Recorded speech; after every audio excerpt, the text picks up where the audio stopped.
My story's moving at last into the 20th century. Not the late 20th century, the world we recognize today, but the early 20th century, the Edwardian age as it's known, an era of petticoats and boaters and handlebar moustaches. And it's time to reflect on how far we'd come, how far we'd progressed as a people over the centuries to this dawning of the modern era. And my journey's brought me, this may surprise you, to Blackpool. Truth be told, Blackpool's feeling a little tatty these days. It's struggled over the last 20 years to compete with cheap holidays in the Med. But back in the days before the First World War, this was where quite literally millions of working people from all across northern England came to have their holidays. This is the place they came to have fun. And the very fact that this place existed, the fact that fun was available to all, affordable to all, it shows us how much we'd progressed as a nation.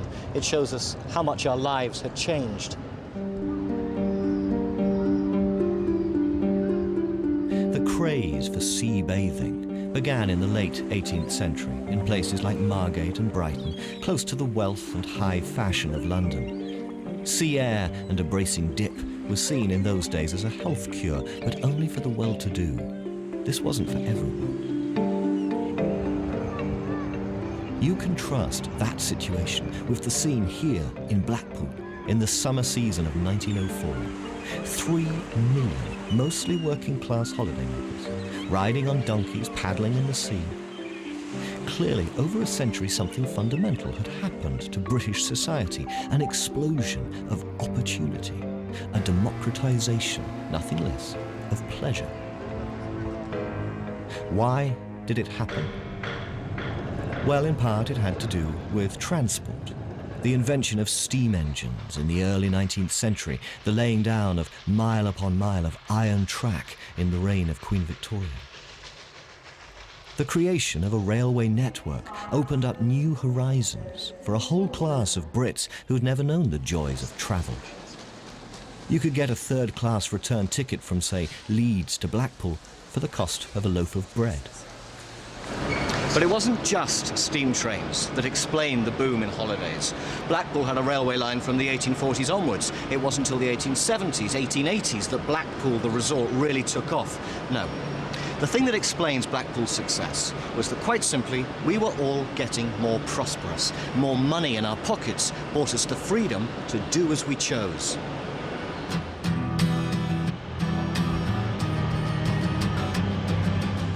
Things in the late 19th century were simply getting better.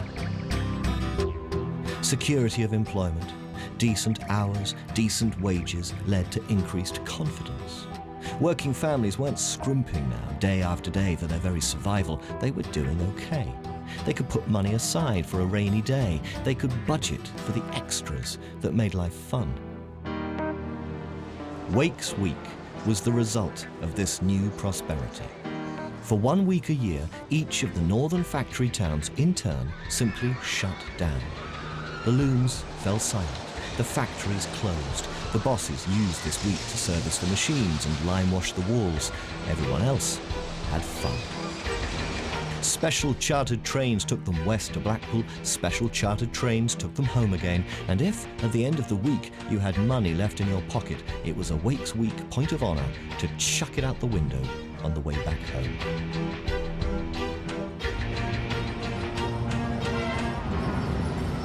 Blackpool, even now, oozes memories of those glory days. This is North Pier, which was very refined for promenading up and down.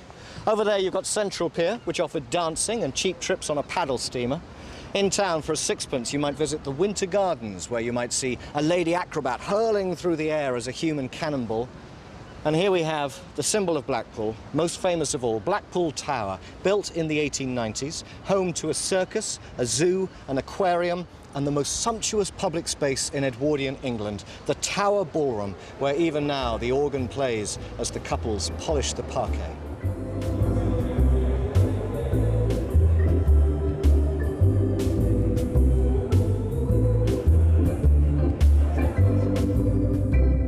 Had things really got better? It's always hard to quantify the idea of progress. Some historians like to knock the Edwardian age as a time of delusion, when our hope of things getting better just masked the same old problems, problems of class, problems of poverty.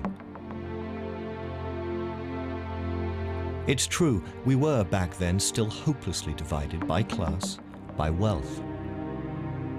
It's true in the inner cities in London, in Glasgow, in Manchester, the problem of poverty remained. But we were at least now facing the problems. In 1909, a Liberal government pushed through a wave of reforms, laying the building blocks of what's now called the welfare state. The elderly, the sick, the unemployed, all now would have a safety net. None should fall by the wayside. And who should pay for this safety net? Well, here was the truly radical idea. Not just the rich, but all of us, every taxpayer, every member of this new, inclusive society. And no, it wasn't a burden. It was a privilege we fought for. We took to the streets, we campaigned for the right to be involved, the right to be treated as active members of an inclusive society. We won that right, and we burst forth into the modern world.